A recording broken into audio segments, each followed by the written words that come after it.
Good evening, everyone. Welcome back to the Brian Burwell Memorial Interview Room. Go over the house rules once more for you, please. If you haven't turned off or silenced your cell phones yet, now would be the time. Wait for one of our two mic holders. If you have a question, they'll bring a mic to you.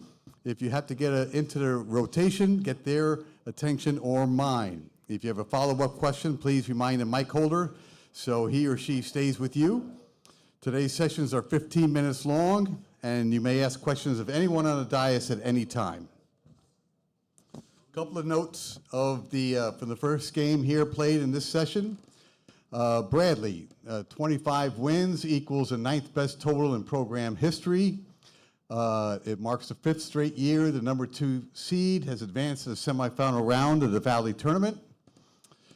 The Braves improved to 42-41 in this tournament and advanced to the semis for the 3rd consecutive year and the 6th time in 8 years. Bradley head coach Brian Wardle earned his 12th career MVC tournament victory, eclipsing Jim Molinari for the most in program history, and moved into a tie for 6th place in the league's all-time list. At 12-7, Wardle's .632 tourney winning percentage is also the best at Bradley in its history. Duke Dean made a 3. He's got 100 on the season, and joining only Jeremy Crouch as the only players in Bradley history to reach triple digits in trays made. I know that was fast, but it'll be in your stat package as well.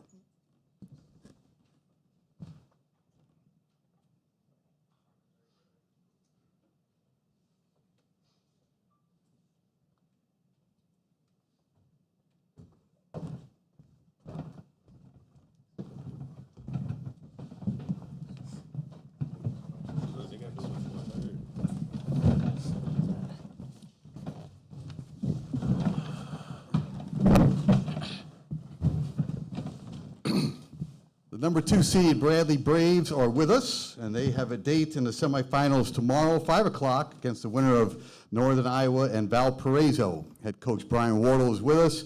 Duke Dean, Zeke Montgomery, and Darius Hanna represent the student body. We're going to ask Brian to start off with a statement on the game, and then we'll go to questions for all 4 Braves on the dais. Brian, please. Oh, we knew we were in for a dogfight tonight. Murray State played us very well about a week and a half ago. They've played us well twice this year. It's hard to beat a team like them 3 times. They're a competitive group. They're a tough group. And, I give them a lot of credit. Steve had them ready to play. And proud of my guys. It's survive and advance time of year. You just got to find ways to win. A couple times we won this tournament, honestly, Friday night was one of our hardest games that we played. So I don't mind being in a tough, physical, knock-down, drag-it-out game on Friday night, honestly, because it kind of gets you mentally and physically prepared for the next day. And so we had that today. I thought we much better in the second half, getting to the paint, getting to the foul line. We got Darius going inside. Duke came through, made big plays, big drives. So did Zico. And Kwani got to the foul line. And it was just one of those games, very physical, very handsy, and we can be a lot better tomorrow. We got to be smarter defensively. We got to foul less. We got to block out a lot better. We got to protect each other a little bit better. And offensively, if we just move the ball a little bit faster, I think good things can happen for us. So a lot of great teaching points you can have, but it's March. You celebrate every win in this time in this month for sure. Dave, lead us off. Coach, that 9-0 start to the game, a lot of emotion there, teams flying high, but you could probably see that this was going to be a tough game inside and that they were going to answer. How do you get these guys back in that mindset? Yeah, the problem with the 9-0 run is there's 37 minutes left in the game, 36. So we don't get real too excited. I like starting fast, but they're going to make their run and push. And I told these guys they're going to probably play us really tough, in that first 20, 30 minutes, and then hopefully we can wear them down. And I think that's why you want to always try to get a bye. That's why you have a good regular season. That's why you take every game in the regular season. one at a time, and they all mean something so that you can have that bye. And I think we just kind of, we warmed down a little bit in the second half and made it big enough plays. But good start, but there's too much game left, so I don't think we get too excited about that. Harcum had a career game last night. Tonight you hold him to 6 points. So I know you need to talk a little bit about Christian Davis here and what he does that a lot of people don't see. Yeah, Christian was good. I thought Duke was really good on him too. We switched a lot, and I think we had to because he cuts so well and gets himself free off screen so well. They do a good job. They run a lot of good action. Steve does a good job running sets, getting him going, getting Wood going, and I thought we did a great job of switching up and taking some of the handoffs away, taking some of the screening action away to free him up that he got freed last night on. So that was a total team effort. Obviously, Christian's a great defender, all defensive team type defender, in my opinion, for sure. But it was definitely a team effort on him because of the way he's been playing. And Darius, that dunk at the end that just kind of nailed things down. A lot of emotion, it seemed, in that. What did that mean for you? It was just a dunk, Once again, it was just a dunk, but I just seen Kwani get the ball, and I knew I was gonna have a break, so dunked it, showed a little passion behind it, and got the crowd involved. You guys talked a little bit at halftime. The game was maybe closer than you wanted it to be. We knew it was gonna be a dogfight. We knew they weren't gonna back down to us easily, so we had to come together as a team and focus on what we need to do better.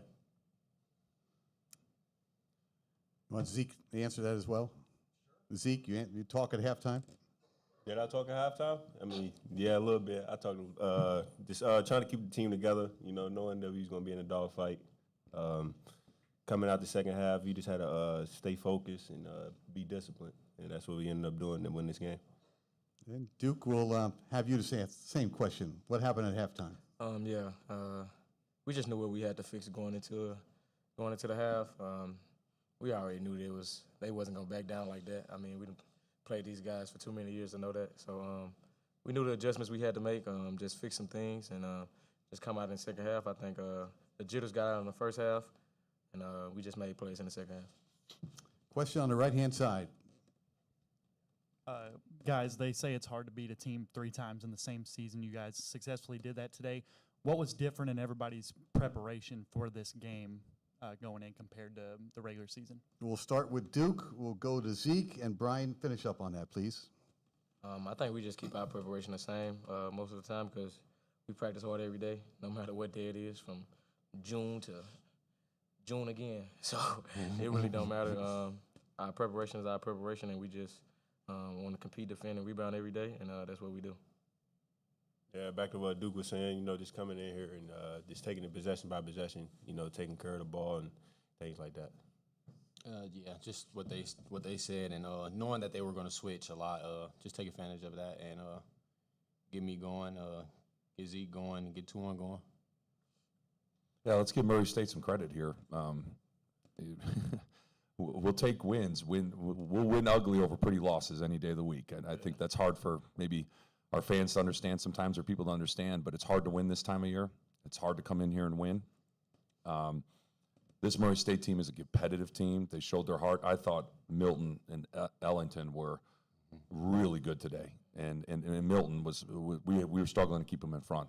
And we know how athletic and quick he is. But Milton and Ellington were not going to let that team fade. And they showed a lot of heart and a lot of toughness. And, I give them a lot of credit too. And I'm proud of our guys. Our guys responded.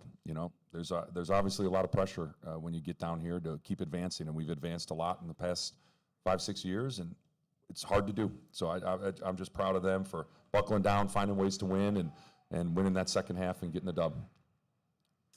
Question right here in front. Thank you. Duke, after the game against UNI, you talked to us about how this tournament was going to be physical, and there was going to be a lot of foul calls.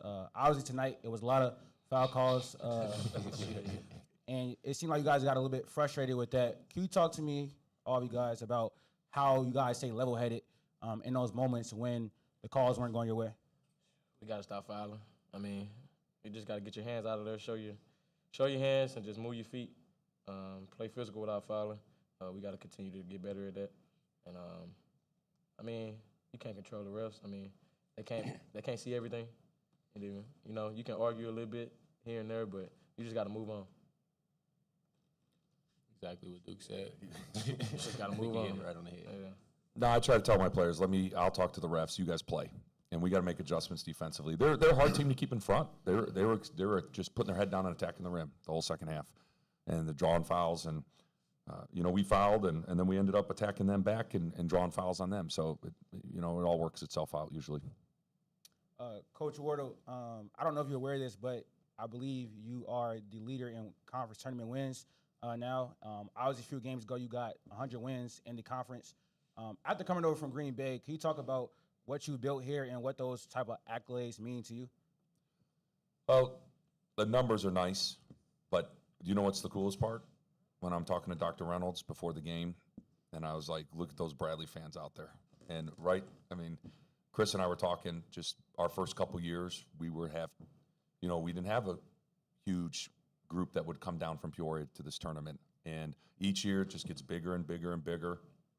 And our Bradley fans were out in full force tonight, and these guys felt it. I thought during the national anthem, one of my staff members said he almost teared up when the whole crowd yelled "Brave" at the end of the national anthem, that loud in that arena. I mean, that's the stuff I'll remember. Numbers are great. Records are going to be broken. Someone's going to come along and be much better than me one day, but I'll never forget that feeling of our fans in that arena in the quarterfinals and the way they ignited us and cheer for these guys. And obviously it's because they love the Duke Deans, the Zekes, the Darius Hannahs. They love supporting these guys and watching them play, and it's pretty special. We've got 4 minutes left in this session. We have one more question here, and I think Dave wants one more. Go, please. Darius, I believe you had 12 points and 5 rebounds in the second half. I think you had a good first half when you did get the ball on the block. Can you talk about your mentality in the second half when they obviously were going more to you? I just demanded the ball more, took advantage of it and talked to him at halftime to tell him to give me the ball once I got I think he yelled at Zeke and Duke to get him the ball more at That wasn't halftime. my No, fault. I'm just kidding. That wasn't my fault. It was him. I mean, You should see these three go at each other. It's hilarious. I was telling him getting the ball. I just basically told them to give me the ball when I got them on my back. It's a bucket, and they did that. Proud of them.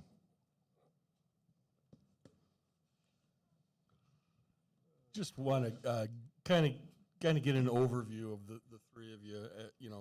It started now, your last Arch Madness, and you're together. I know you guys are close. What that felt like tonight to get that process going? We'll start with Duke and go that way. It's what we all came back for. We ready for this moment. We've been itching to get here. I think we're just going to take it day by day, take it moment by moment, try to get the dub every day. So just try to get a ring. Yeah, me coming back, I just wanted to come back and play with my brothers, go to war with my brothers. And, that's what we're doing right now. I'm pretty happy with these guys, even though he get on my nerves sometimes. But Same way.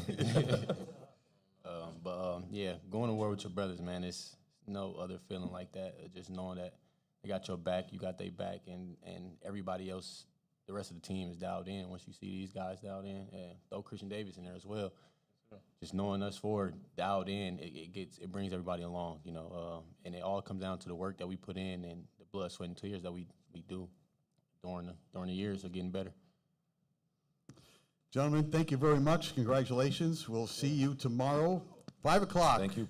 Braves will play.